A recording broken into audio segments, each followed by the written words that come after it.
we continue to see a disturbing trend of increased gun violence, and we continue to see more victims impacted by gun violence. The Seattle Police Department continues to focus on identifying hotspots that will allow us to reduce these disturbing trends. Well, that's Seattle Police Chief Adrian Diaz talking about Gun Violence Awareness Day just a few weeks ago. So what's our region actually doing about reducing gun violence? And what role is the Seattle City Council going to play in that process? Plus, what needs to change in the police inquest process after a difficult but perhaps predictable decision in the Charleena Lyles case? And what's the council doing about those food delivery service fees you're paying? Well, we are discussing that and so much more on Seattle News, Views, and Brews this week, your coffee break political podcast. I'm Brian Callanan. I'm a host on Seattle Channel, and the views expressed here are my own. And I am joined by David Croman, who is the transportation reporter for the Seattle Times. But, David, I got to say, it's like we're pulling you in for one last job. I saw your byline on some coverage of a local political race for the 34th District. Are you going to be doing more of that political reporting, or what's up? No, I don't think so. It's there's a lot of primary races to cover, and they need a lot of hands. And the Olympia reporter Joe Sullivan just left and joined my old employer at Crosscut, so they need a few hands for some political coverage. So I was happy to jump in, but awesome, no, I don't think it's going to be a regular thing. Right. Okay. Fair enough. Well, thanks. It's in my district, so it's always good to know that got you on my side, man. Thank you. Well, thank you, David, as always, for joining me. Thanks to all of our listeners. Thanks to City Grind Espresso, our background noise sponsor for the audio podcast. Catch them on the first floor of City Hall. Thank you, John. Hope you're hanging in there. Thanks also to our patrons. Hoping to see more of you join us on Patreon to support the show. We have a number of patrons helping us out. Our Mug Club patrons, always the coolest. They support us at the $10 level, and we feature their photos on the show with the quality name drop. How about a shout out to Tom this week? Looks like a lovely mug al fresco shot there on the bistro table outside. Why not? Enjoy that mug out there. A beautiful summer unfolding before us, finally. Thank you, Tom. Thanks to all of our patrons. And if you are a listener, please do support the show, Seattle News, Views, and Brews on Patreon. Finally, thanks to Converge Media. The video of the podcast airs on Converge Wednesday nights at 7. All right, let's light this candle. It's time to get going with Right Here, Right Now. This week, in front of the Seattle City Council, we're going to see a presentation from King County Public Health on a regional approach to reducing gun violence. This is in front of the Public Safety Committee. So this is an approach that the county started last year, and I'll touch on that approach in a minute. But first, I want to look at the challenge here, David. Shots fired in King County in 2021, up 54%. The number of overall shooting victims up 70% over the 4-year average of 2017 to 2020. And David, I got the impossible question for you here. Is it the pandemic? Is it political unrest? To what do you attribute this rise in gun violence? Because it's not just here in King County. Yeah, like you said, if I could answer that question confidently, I'd probably have a different career. Yeah. But yeah, I mean, whenever something, there are national trends like this, it's hard to kind of pinpoint it on a single location. Sometimes it's politically expedient to do that, but it is, as you said, a nationwide surge that we're seeing in gun violence. So, you have to think that, and it's not just gun violence, it's, all other sorts of crime also has gone up. You have to think that, if you look at what is the common denominator for the whole country, it is the pandemic. So you have to think that at least has something to do with it. Of course, fentanyl deaths are also going way up. And so that may have something to do with it as well. A lot of financial struggles out there. So, I'm sure it's a mix of things. But certainly, I think you can't exclude the pandemic as a factor. Absolutely not. But just getting to this public safety approach, I thought this was really interesting to learn about it. The city's learning more about this today, the Regional Peacekeepers Collective. So the RPKC, as it's called, is actually connecting with young people who are in the emergency room for gun-related injuries, hospital intervention here. Harborview has about 100 to 150 people between the age of 16 and 24 coming in with gunshot wounds every year. The RPKC is in the hospital actually talking with them. So these are the people, the young people, who are most at risk to be involved in future gun violence cases, according to the county prosecutor's office. And I guess I wanted to ask you, David, about this. What do you make of this public health approach to the issue of gun violence here? I think it's very interesting. And I guess the other impossible question here is it going to work? Yeah, I don't know if it's going to work, but it is, You know, I mean, I think what a lot of local politicians would love to do is pass really stringent gun Right. control measures, but they can't do that because the state has preempted. You know, there's a preemption on local governments from passing kind of major gun control bills. So Right. really, only the state can get involved in gun policy specifically, and so that leaves local governments with you know, a few options, which is you know, the law enforcement side. How does law enforcement respond to these things? And then Hmm. the public health kind of community outreach side. How do you connect with people who are most likely to be involved in gun violence and kind of disrupt that Yeah. that pattern, as they say? So yeah, I don't know if it's going to work, but it is clearly it is one of, frankly, not that many tools that local Yeah. government has to kind of change this trajectory. Right. And change the discussion too. I've seen it compared in some ways, David, to this idea of look how public health improved car safety, for example. There are laws in place now for seatbelts, et cetera. That you can actually make a direct line to say, okay, when these public health improvements went in, look what happened here in terms of reducing deaths and injuries. I think that the gun connection is a little more difficult to make, but can you make that connection between public health and potentially making an impact on gun violence? Because I think that's the overall effort that's going on here. Right. Well, the seatbelt example is an interesting one because I would actually think that is more analogous to, say, gun control, Okay, because okay. seatbelts are, you know, it's a policy. It's not really about changing people's minds. It's just the Yeah, rule now. You yeah, have to wear yeah, a seatbelt. So in the same way that, you know, I think advocates for gun control say, you know, it's not it's effective because you don't sort of have to change hearts and minds as much. You just pass laws and sort of restrict how many guns are in the community. So yeah. in some ways, I see some of these outreach efforts as more akin to, you know, public information campaigns around Okay. speeding and, you know, sort of trying to get people to slow down. And, you know, and those tend to be a lot harder to measure. And, you know, I think their efficacy is always questioned whether, Yeah, slow the flock down. We'll see how yeah, those signs exactly. go over. We just see those going up. Keep going. Yeah. Right. So, yeah, I mean, it's this debate that I think applies to a lot of issues between, um, you know, kind of making systemic changes, in some ways Mm, taking the choice out of individuals' hands. How do you I pass see. laws that get to the solution you want without sort of needing to go person by person and convince them to change their behavior? Right. Versus, yeah, I mean, kind of more public health campaigns and communications and things like that, which may be effective, but it's just a lot harder to kind of correlate, you know, make a one-to-one correlation between how Yeah. effective they are. You make a great connection there with the gun regulations there. That's a very important part of this. I wanted to move on to something else here with you, David, and talk about something the council's also looking at this week, considering a measure about delivery service fees for food out there, for your Door Dashes, your Instacarts, apps like that. So the council during the pandemic capped those fees at 15%, but that fee is supposed to end when the mayor ends the civil emergency. I'm going to put a pin in that end the emergency conversation for a second. But David, these delivery apps have created this really interesting dynamic. There's a demand for them that keeps on rising, but then the restaurants don't necessarily have a lot of power to negotiate on what that delivery price should be. Does having a delivery service help or hurt local restaurants? What do you think about that? Yeah, I don't know. I think that's a good question. I think it certainly seemed to help, in at least in the early part of the Yeah. pandemic, because it was a way for these restaurants to get food out. But I remember early in the pandemic, my wife and I ordered something in and from Uber Eats, I think. And when it showed up, the restaurant had included a note saying, "Hey, next time you want to order from us, just call us directly, Mm, and we will send this to you." Because, obviously, restaurants have a choice; they don't have to participate in food delivery, but they do because I think it is it's a profitable. big part of the But market now too. Yeah. exactly, but they also get pretty hammered by some of these fees Yeah. in what is already a low margin business. So it's kind of a damned if you do, damned if you don't situation for Yeah. these restaurants. Is the sense that I get.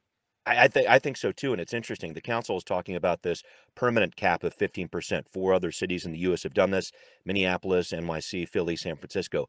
But it's really interesting here because the apps are saying, okay, we'll do that 15% limit, but if you want your restaurant optimized during a Google search, for example, or if you want any sort of advertising at all, then your cost is going to go up a little there, Mr. Restaurant. And so it's interesting to me. It's kind of a sneaky one here. Restaurants, do they need to invest in these other services to stay viable as restaurants? I think that's a part of this too. Yeah, I agree. For me, the hardest thing about these debates is the companies are they don't often provide a lot of evidence for their claims of what, right. Maybe, they say, well, okay, if you do this, then we're going to be forced to raise prices. But I, as a reporter, I've encountered this with these companies where they say things, but they don't always provide the data to back it up. So it could very well be true, and they say it's all proprietary, and that's why. But it's these debates are challenging because I don't know that everybody is functioning with the full information of like what the impact of this actually is. Right. Right. And one last piece to touch on here. This whole idea of the 15% cap the city has in place right now ends at the end of the mayor's declared civil emergency. Do you think the city might be signaling that we are seeing an end to this civil emergency on the city side? I just wanted to throw that out there because I was thinking about that. And yeah, we've been dealing with this for 2+ years. Is this some sort of signal for us? I don't know. I do think it is preparation. This is both a state and city thing. Of course, the Republicans at the state level are clamoring for Governor Inslee to end his state of emergency. Right. Yep. But at the same time, we've also seen that, that we've been in a homelessness state of emergency since 2015. So we have seen that the city is basically okay with being in a perpetual state of emergency. I think it works out because for the most part, obviously the city council and the mayor have disagreements, but I don't think anyone is, and the city council is too concerned that Bruce Harrell is going to become a dictator with his powers. But it does raise an interesting question around setting limits on these things. And, so anyway, that was sort of a tangent, but I don't have an answer to that. I think for Mayor Harrell, there's probably still some things that are easier to do under a civil emergency than not. Right. And so unless he's not getting a ton of pushback. I'm not hearing a lot of people saying he needs to end this right away. So, I think it will be as late as possible that this civil emergency would end. Yeah. A lot going on with that for sure. Thank you for that, David. All right. Well, coming up, we have a new inquest process for police shootings. Did we get closer to a sense of justice using that process in the Charleena Lyles case? We're going to break it down on Now Hear This. A challenging moment last week for our community as the inquest process investigating the shooting death of Charleena Lyles by Seattle police ended with a jury deciding that officers were justified in shooting the 30-year-old pregnant mother for coming at them with a paring knife. Her family reacted with frustration and anger, as you might imagine. Here's a few things they had to say. Just so sad, and my grandkids don't have a mother, and then they didn't get no justice at this inquest. I was hoping that this process was going to change my mind, that I wasn't going to think that you murdered my cousin and that you maybe had other options, but you murdered my cousin and you had several other options. David, just watching this inquest unfold, it became clear to me that the focus of it was limited. It was set up to look into the frame of mind of the officers at the time of the shooting, and not as much Charleena Lyles, who had a history of mental health issues. I guess for me, I was not surprised at this outcome. Were you, out of what happened with this inquest? No, I wasn't surprised at all. I think at the end of the day, an inquest is asking a question about whether or not what happened was basically what was within policy and what police have been trained to do. And I think that was the answer to that was yes, it was probably by, a while ago. I mean, the Seattle Police Department concluded that. That is a completely different question, though, than whether or not that training is proper or whether, there were other avenues that could have been taken to avoid this death. And, I think this kind of highlights that disconnect between what is like technically justified versus what people who have lost a loved one see as, morally justified. Right. And I know we had a different inquest process here. Compelling the officers involved to justify their actions to actually testify is different. We haven't seen that before, an important change to this. But I did want to follow up on that whole idea of what other changes need to happen, because I was really struck by a message from the attorney for the Lyles family, Karen Kohler, who wrote that the family doesn't blame the jury for its decision. However, and here's the quote, The message is clear. If a person is in a mental health crisis and has any type of sharp-edged instrument, tool, or weapon, do not expect them to survive if 911 is called in Seattle. And I guess that bigger question for me is, will this inquest lead to some changes in SPD policy? I think that's the root of this for me. Yeah, same. And I think that was always how it was going to end up. And this question, you know, I don't cover police so much anymore, but this question of police response to someone with a knife, and specifically someone in a mental health crisis with a knife, is for me, for my money, the kind of trickiest and most fraught scenario. And it seems to be the occasion in which people get shot and killed kind of the most often. I can think of a few examples off the top of my head.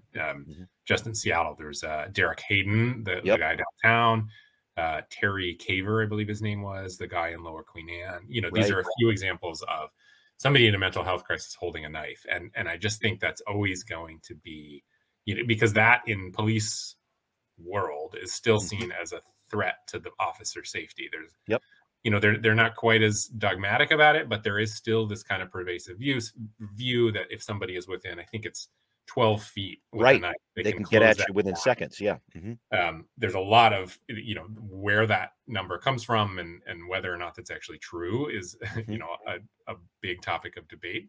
And it's not taught as much now, but it is something that still exists in police mindset. And so then you get this situation where you have a basically 100-pound pregnant woman with a knife getting shot by two burly police officers. And it just, you know, you can understand why people are confused how that is the end result.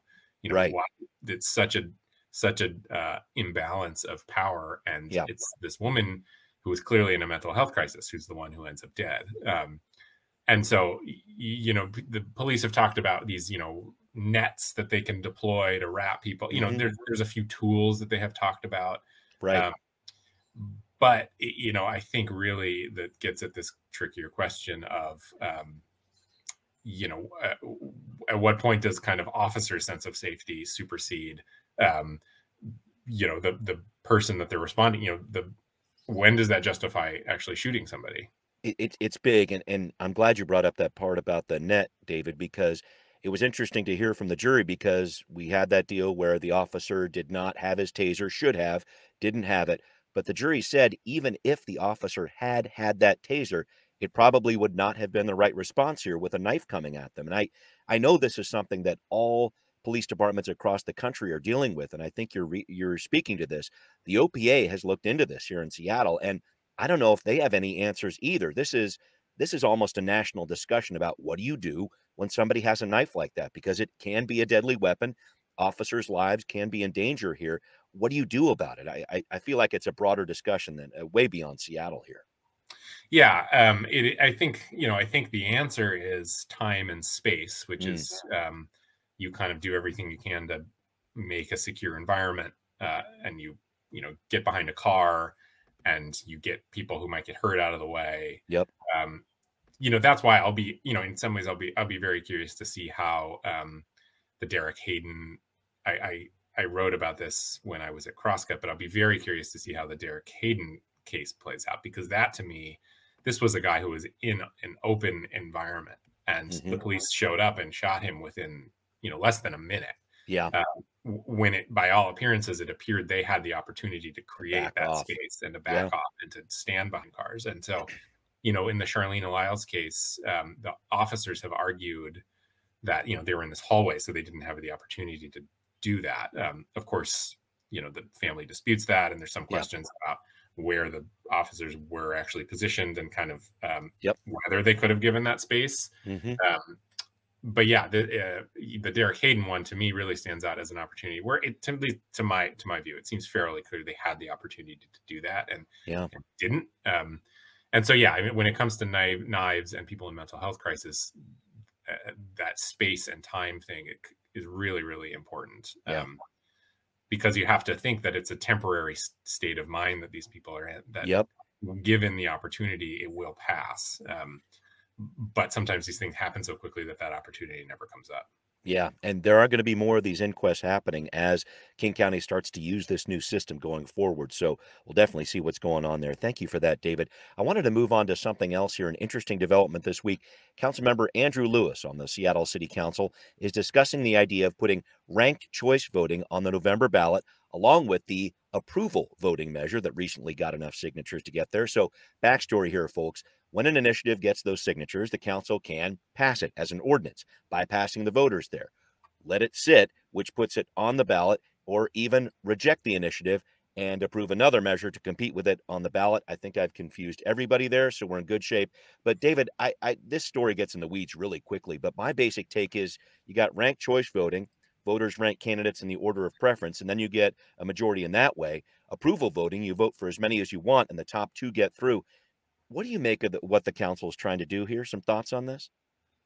Yeah, this is interesting because I think this kind of gets into, usually this kind of vote to put something on the ballot is sort of a pro forma thing to kind of, it would be very notable if they opted against voting to put something on the ballot, because it's really just a technicality to prove that, yes, okay, the signatures were gathered and we're going to put it on this ballot. But the fact that Councilmember Lewis is talking about putting this other kind of counterbalancing proposal on the ballot, I think I saw the person who's pushing for approval voting grumbling about this because viewing it as putting the council putting their thumb on the scales, opposing this. The difference between the two is subtle but important, because the opponents of approval voting argue that what it does is it basically further empowers the people who are already empowered. So, city races, we almost always see kind of one more, moderate choice of the people who live on the waterfront, North Seattle in some ways, and then kind of one more progressive, people who get a lot of votes from Beacon Hill and Rainier Valley and stuff like that. But in an approval voting scenario, those people who vote in blocks, namely the waterfront people, would theoretically kind of have the power to advance two preferred candidates into the general election. And so I can understand why those folks are concerned. Ranked choice voting in theory would maybe do a better job of advancing kind of a diverse slate of people to the general election, but I think there are a lot of questions about that also. So anyway, it's kind of an interesting political maneuver on the part of the city council, because that to me reads that they're concerned about approval voting actually passing. And they've actually gotten some support from Fair Vote Washington, which is emerging as the ranked choice voting supporter here that is going to be trying to put this through at the Seattle City Council level here. And I talked with Logan Bowers on this program last year about this, or excuse me, a few months ago about this, just what's happening with this whole idea of approval voting. I think his case, and he's put this forth to a few more people, it's a little easier to understand for people as opposed to ranked choice voting. And I think that's the bottom line for me here. I think the idea of trying to get more candidates through, that sounds great, but also the idea of not confusing voters anymore is a big part of this too. Do you see that, David? Yeah, I think that makes sense to a certain extent. I think that also does assume that voters aren't able to kind of brush up on process. And I do think that ranked choice voting it's not a fringe thing anymore. I mean, there are states, I think Maine, I think New York now has ranked choice voting. So it is, Australia, I'm pretty sure does. This is not a thing that is totally out of nowhere. So I think he's right on the one hand, and on the other hand, I do feel confident that voters would, have the resources at hand to kind of educate themselves on how this actually works. Right. Well, there is some education that's going to be going on here, and there are a few cities around the country who actually have approval voting as well. So this is something that's shaping up into an interesting discussion here this week on the Seattle City Council, and could definitely be an interesting discussion this fall once the ballot comes around. All right. Up next, are you changing your commuting habits with gas prices going through the roof? Well, you're not alone. We're going to break it down on Transportation Talk. David, you had a story recently in the Seattle Times about gas prices, how they're affecting how a lot of us get around. What did you find out? Yeah, I mean, as you might expect, we're seeing less fuel consumption, which, it's a little hard to kind of do an apples to apples comparison because, always. of course, the pandemic screwed up so many data stories for all of us, because you now have to caveat every data story with saying, well, with the exception of early 2020 when everything changed. Right. But regardless, there was this trend line after the pandemic of fuel consumption kind of going up, and it was fairly consistent until late last year, kind of early this year, when gas prices started to go up too. So, as maybe you'd guess, people have been taking steps to avoid driving as much. And, I think one thing that we've seen is, more people trying out bike riding, especially as the summer comes around. Sure. Yeah. More people trying e-bikes. The demand for electric vehicles is for people who can afford them is pretty well through the roof. And we were also seeing, the trend lines on transit. Well, of course, transit has not recovered it really that even close to pre-pandemic levels. It is improving month over month. It's going up, whereas gas consumption is going down. So, there are a few indications that people, it's always hard to track individuals and how they're changing their behaviors, but there are some indications that people are actually changing their habits in response to gas prices. I guess it's right. So you can't just say, okay, when it went up 10 cents, we saw, this amount of bikes start going or something like that. It's just really difficult to track it sounds like. Yeah, it is difficult to track, but I do think that there's enough circumstantial evidence that suggests that people are sort of trying out different things. Then, of course, there are industries where, like diesel, for example, of course, is like $1 more expensive than even regular right now. It's through the roof, but a lot of people who use diesel, namely truck drivers, can't drive less. And as someone from the Trucking Association told me, if there is a fuel efficiency step to take, it has already been taken. That even before gas prices, they do everything they can to use as little gas as possible. So, of course, it's impossible for some industries and some people to change habits. But, I think we're seeing fewer people take long road trips, people biking more, of course, and then, of course, remote work is still kind of stuck around. So maybe people just saying, all right, I'm going to go in twice a week instead of 3 days a week. So, I mean, it's all fairly intuitive when you think about it, but there are signs that, there's some data at least to back it up. Interesting piece, David. Thank you for breaking that down. I wanted to talk about something else interesting as we wrap up here. You tweeted recently about how great it feels when the Mariners sweep the Toronto Blue Jays. What is it about beating up on our kindly neighbors to the north? They're such courteous fans, but man, it feels good to sweep those guys. Some thoughts on this one?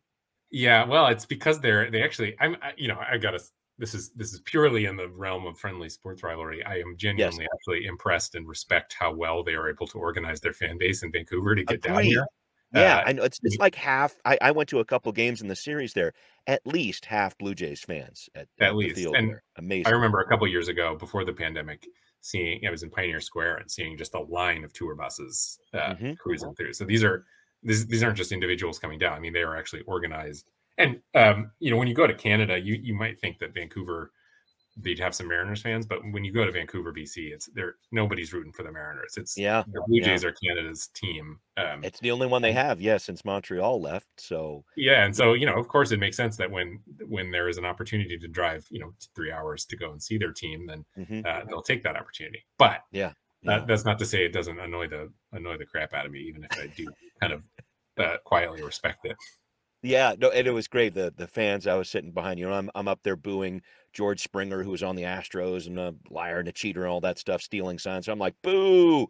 And like, oh, he's a good guy. No, he's a really good guy deep down. So it was some good conversations had there with the Canadian folks. Hey, I'm not going to apologize for that sweep because it was awesome to watch.